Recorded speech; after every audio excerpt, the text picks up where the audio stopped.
The Secret Garden by Frances Hodgson Burnett. Chapter 10. Dickon. The sun shone down for nearly a week on the secret garden. The secret garden was what Mary called it when she was thinking of it. She liked the name, and she liked still more the feeling that when its beautiful old walls shut her in, no one knew where she was. It seemed almost like being shut out of the world in some fairy place. The few books she had read and liked had been fairy story books, and she had read of secret gardens in some of the stories. Sometimes people went to sleep in them for 100 years, which she had thought must be rather stupid. She had no intention of going to sleep, and, in fact, she was becoming wider awake every day which passed at Misselthwaite. She was beginning to like to be out of doors. She no longer hated the wind, but enjoyed it. She could run faster and longer, and she could skip up to 100. The bulbs in the secret garden must have been much astonished. Such nice, clear places were made round them that they had all the breathing space they wanted, and really, if Mistress Mary had known it, they began to cheer up under the dark earth and work tremendously. The sun could get at them and warm them, and when the rain came down, it could reach them at once, so they began to feel very much alive. Mary was an odd, determined little person, and now she had something interesting to be determined about. She was very much absorbed indeed. She worked and dug and pulled up weeds steadily, only becoming more pleased with her work every hour instead of tiring of it. It seemed to her like a fascinating sort of play. She found many more of the sprouting pale green points than she had ever hoped to find. They seemed to be starting up everywhere, and each day she was sure she found tiny new ones, some so tiny that they barely peeped above the earth. There were so many that she remembered what Martha had said about the snowdrops by the thousands, and about bulbs spreading and making new ones. These had been left to themselves for 10 years, and perhaps they had spread, like the snowdrops, into thousands. She wondered how long it would be before they showed that they were flowers. Sometimes she stopped digging to look at the garden and try to imagine what it would be like when it was covered with thousands of lovely things in bloom. During that week of sunshine, she became more intimate with Ben Weatherstaff. She surprised him several times by seeming to start up beside him as if she sprang out of the earth. The truth was that she was afraid that he would pick up his tools and go away if he saw her coming, so she always walked toward him as silently as possible. But in fact, he did not object to her as strongly as he had at first. Perhaps he was secretly rather flattered by her evident desire for his elderly company. Then, also, she was more civil than she had been. He did not know that when she first saw him, she spoke to him as she would have spoken to a native, and had not known that a cross, sturdy old Yorkshire man was not accustomed to salam to his masters and be merely commanded by them to do things. "Thou'rt like the robin," he said to her one morning when he lifted his head and saw her standing by him. "I never knows when I shall see thee, or which side that'll come from." "He's friends with me now," said Mary. "That's like him," snapped Ben Weatherstaff, making up to the womenfolk just for vanity and flightiness. "There's nothing he wouldn't do for the sake of showing off and flirting his tail feathers. He's as full of pride as an egg's full of meat." He very seldom talked much, and sometimes did not even answer Mary's questions except by a grunt. But this morning he said more than usual. He stood up and rested one hobnailed boot on the top of his spade while he looked her over. "How long has that been there?" he jerked out. "I think it's about a month," she answered. "That's beginning to do Misselthwaite credit," he said. "That's a bit fatter than thou was, and that's not quite so yeller. Thou looked like a young plucked crow when thou first came into this garden. Thinks I to myself, I never set eyes on an uglier, sourer-faced young'un." Mary was not vain, and as she had never thought much of her looks, she was not greatly disturbed. "I know I'm fatter," she said. "My stockings are getting tighter. They used to make wrinkles. There's the robin, Ben Weatherstaff." There indeed was the robin, and she thought he looked nicer than ever. His red waistcoat was as glossy as satin, and he flirted his wings and tail and tilted his head and hopped about with all sorts of lively graces. He seemed determined to make Ben Weatherstaff admire him, but Ben was sarcastic. "Aye, there thou'rt," he said. "Tha can put up with me for a bit sometimes when tha's got no one better. Tha's been reddening up thy waistcoat and polishing thy feathers this 2 weeks. I know what tha's up to. Tha's courting some bold young madam somewhere, telling thy lies to her about being the finest cock robin on Missel Moor and ready to fight all the rest of them." "Oh, look at him!" exclaimed Mary. The robin was evidently in a fascinating bold mood. He hopped closer and closer and looked at Ben Weatherstaff more and more engagingly. He flew onto the nearest currant bush and tilted his head and sang a little song right at him. "Tha thinks thou'll get over me by doing that," said Ben, wrinkling his face up in such a way that Mary felt sure he was trying not to look pleased. "Tha thinks no one can stand out against thee. That's what tha thinks." The robin spread his wings. Mary could scarcely believe her eyes. He flew right up to the handle of Ben Weatherstaff's spade and alighted on the top of it. Then the old man's face wrinkled itself slowly into a new expression. He stood still as if he were afraid to breathe, as if he would not have stirred for the world, lest his robin should start away. He spoke quite in a whisper. "Well, I'm danged," he said as softly as if he were saying something quite different. "Tha does know how to get at a chap, tha does. Tha's fair unearthly, tha's so knowing." And he stood without stirring, almost without drawing his breath, until the robin gave another flirt to his wings and flew away.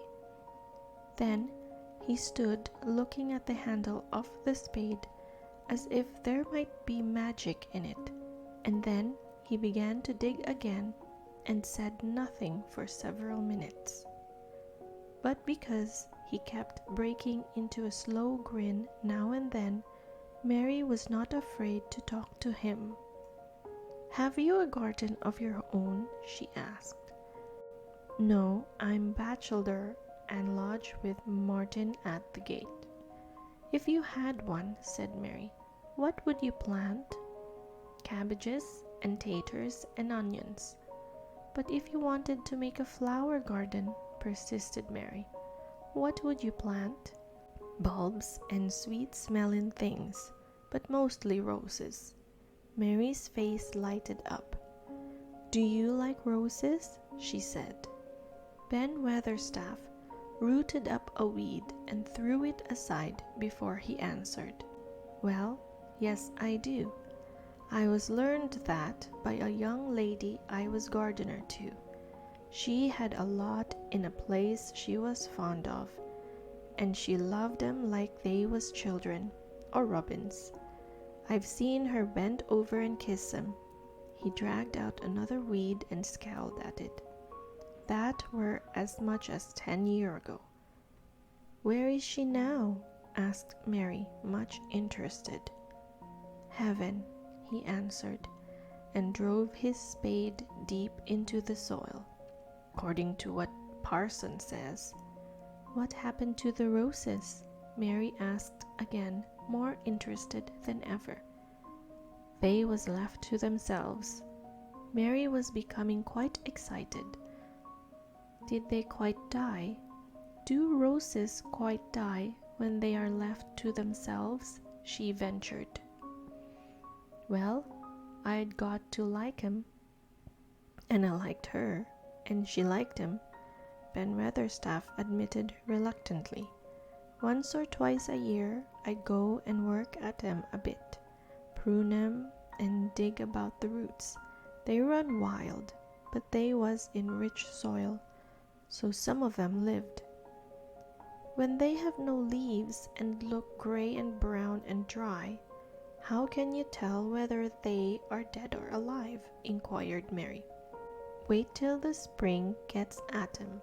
Wait till the sun shines on the rain and the rain falls on the sunshine, and then thou'll find out." "How? How?" cried Mary, forgetting to be careful. "Look along the twigs and branches, and if thou sees a bit of a brown lump swelling here and there, watch it after the warm rain and see what happens." He stopped suddenly and looked curiously at her eager face. "Why does thou care so much about roses and such all of a sudden?" he demanded. Mistress Mary felt her face grow red. She was almost afraid to answer. I want to play that I have a garden of my own," she stammered. There is nothing for me to do. I have nothing and no one." "Well," said Ben Weatherstaff slowly, as he watched her, "that's true, thou hasn't." He said it in such an odd way that Mary wondered if he was actually a little sorry for her. She had never felt sorry for herself. She had only felt tired and cross because she disliked people and things so much. But now the world seemed to be changing and getting nicer. If no one found out about the secret garden, she should enjoy herself always. She stayed with him for 10 or 15 minutes longer and asked him as many questions as she dared. He answered every one of them in his queer grunting way, and he did not seem really cross, and did not pick up his spade and leave her. He said something about roses just as she was going away, and it reminded her of the ones he had said he had been fond of. "Do you go and see those other roses now?" she asked. "Not been this year. My rheumatics has made me too stiff in the joints."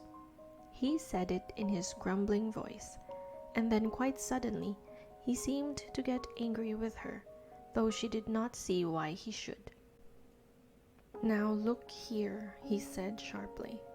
"Don't tha ask so many questions.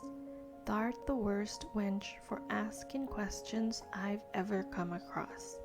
Get thee gone and play thee. I've done talking for today." And he said it so crossly that she knew there was not the least use in staying another minute. She went skipping slowly down the outside walk, thinking him over and saying to herself that, queer as it was, here was another person whom she liked in spite of his crossness. She liked old Ben Weatherstaff. Yes, she did like him. She always wanted to try to make him talk to her. Also, she began to believe that he knew everything in the world about flowers. There was a laurel-hedged walk which curved round the secret garden and ended at a gate which opened into a wood in the park. She thought she would skip round this walk and into the wood and see if there were any rabbits hopping about.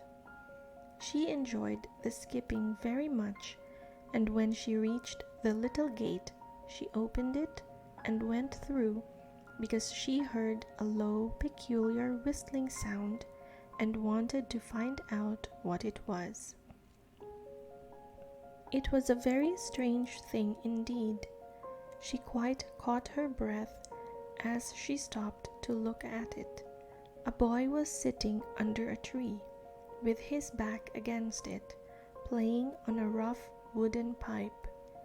He was a funny-looking boy about 12. He looked very clean, and his nose turned up, and his cheeks were as red as poppies, and never had Mistress Mary seen such round and such blue eyes in any boy's face.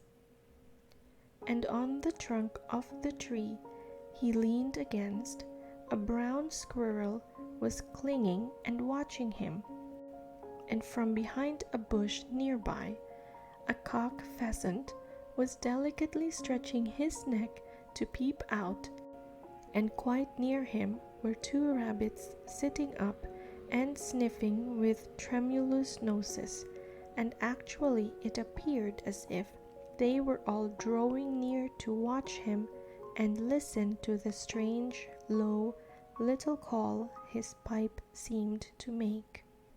When he saw Mary, he held up his hand and spoke to her, in a voice almost as low as and rather like his piping. "Don't tha move," he said. "It'd flight them." Mary remained motionless. He stopped playing his pipe and began to rise from the ground. He moved so slowly that it scarcely seemed as though he were moving at all. But at last he stood on his feet, and then the squirrel scampered back up into the branches of his tree. The pheasant withdrew his head, and the rabbits dropped on all fours and began to hop away, though not at all as if they were frightened. "I'm Dickon," the boy said. "I know thou'rt Miss Mary." Then Mary realized that somehow she had known at first that he was Dickon. Who else could have been charming rabbits and pheasants, as the natives charm snakes in India? He had a wide, red, curving mouth, and his smile spread all over his face. "I got up slowly," he explained, "because if tha makes a quick move, it startles them. A boy has to move gentle and speak low when wild things is about." He did not speak to her as if they had never seen each other before, but as if he knew her quite well. Mary knew nothing about boys, and she spoke to him a little stiffly because she felt rather shy. "Did you get Martha's letter?" she asked. He nodded his curly rust-colored head. "That's why I come." He stooped to pick up something which had been lying on the ground beside him when he piped. "I've got the garden tools. There's a little spade and rake and a fork and hoe. They are good uns. There's a trowel too." And the woman in the shop threw in a packet o' white poppy and one o' blue larkspur when I bought the other seeds. "Will you show the seeds to me?" Mary said. She wished she could talk as he did. His speech was so quick and easy. It sounded as if he liked her and was not the least afraid she would not like him, though he was only a common moor boy in patched clothes and with a funny face and a rough, rusty red head.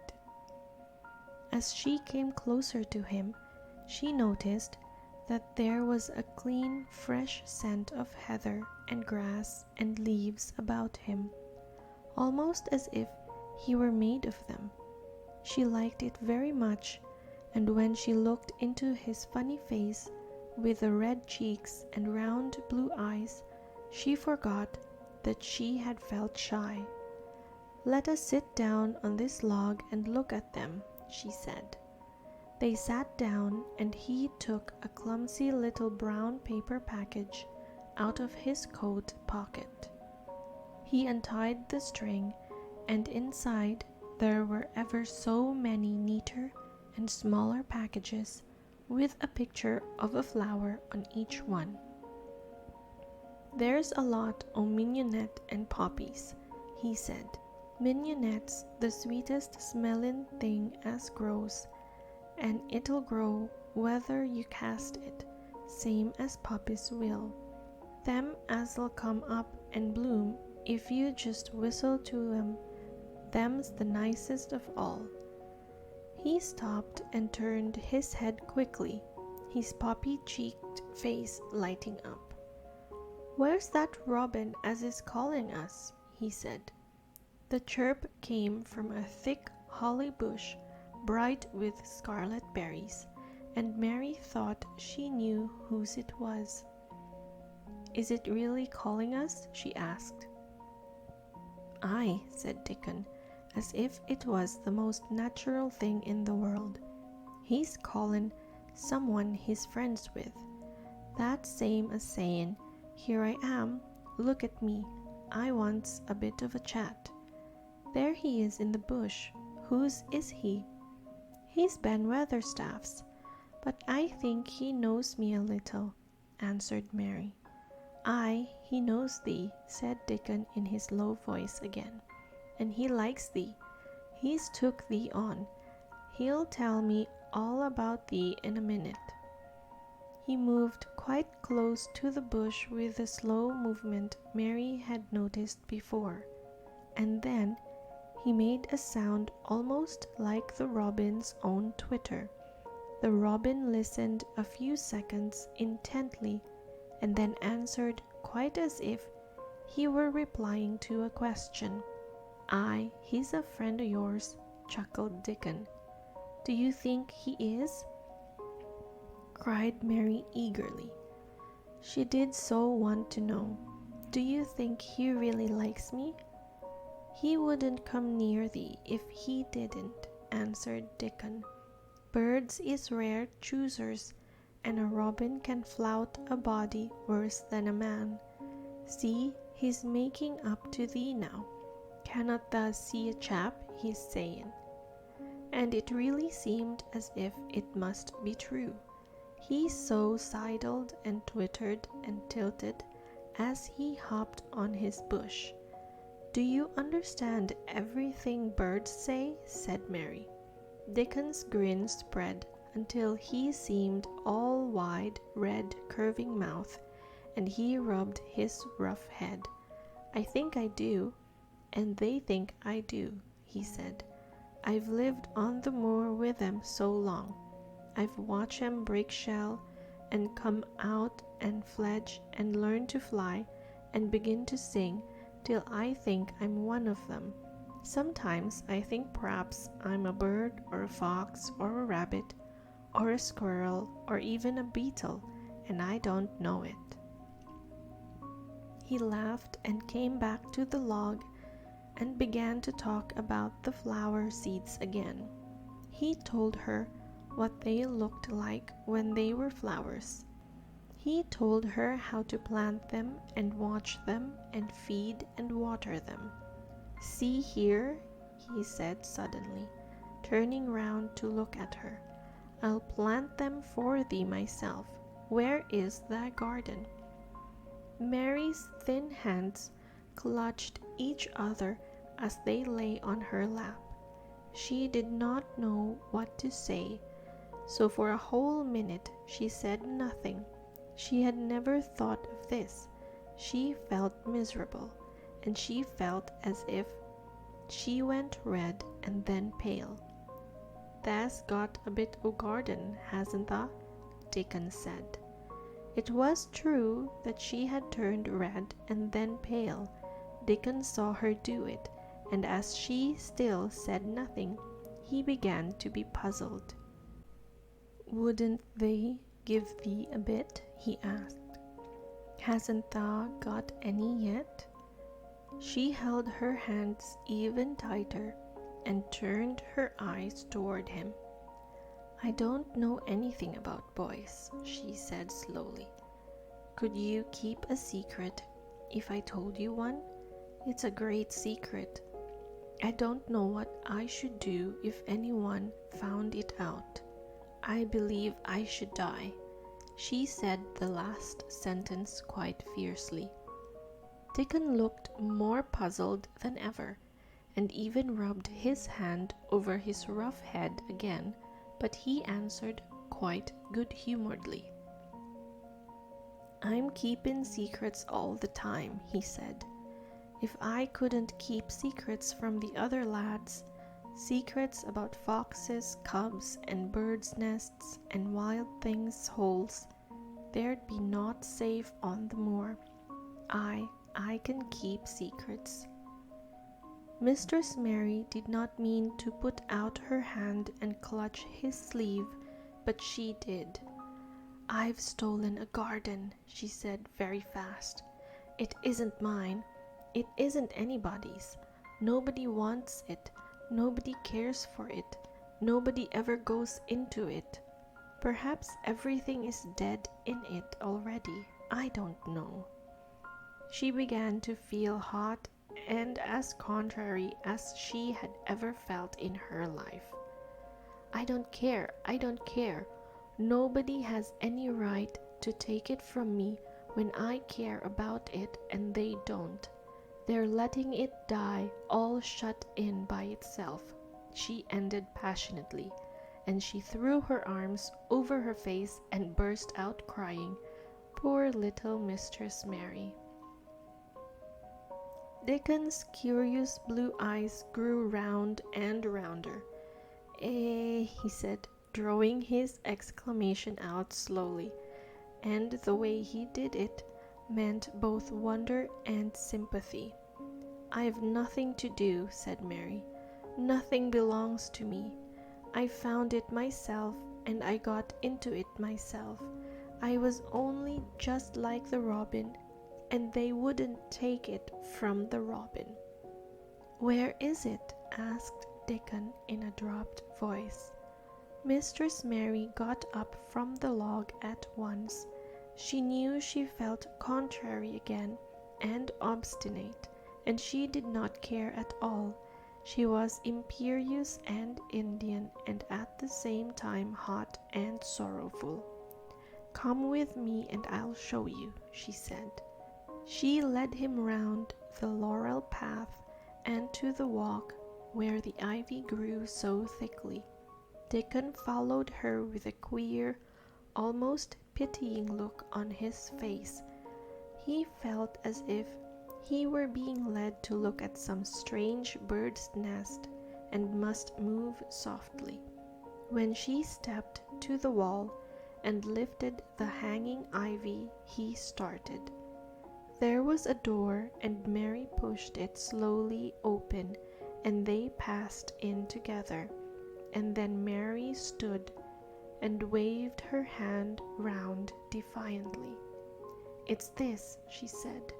"It's a secret garden, and I'm the only one in the world who wants it to be alive." Dickon looked round and round about it, and round again. "Eh," he almost whispered. "It's a queer, pretty place. It's like as if a body was in a dream."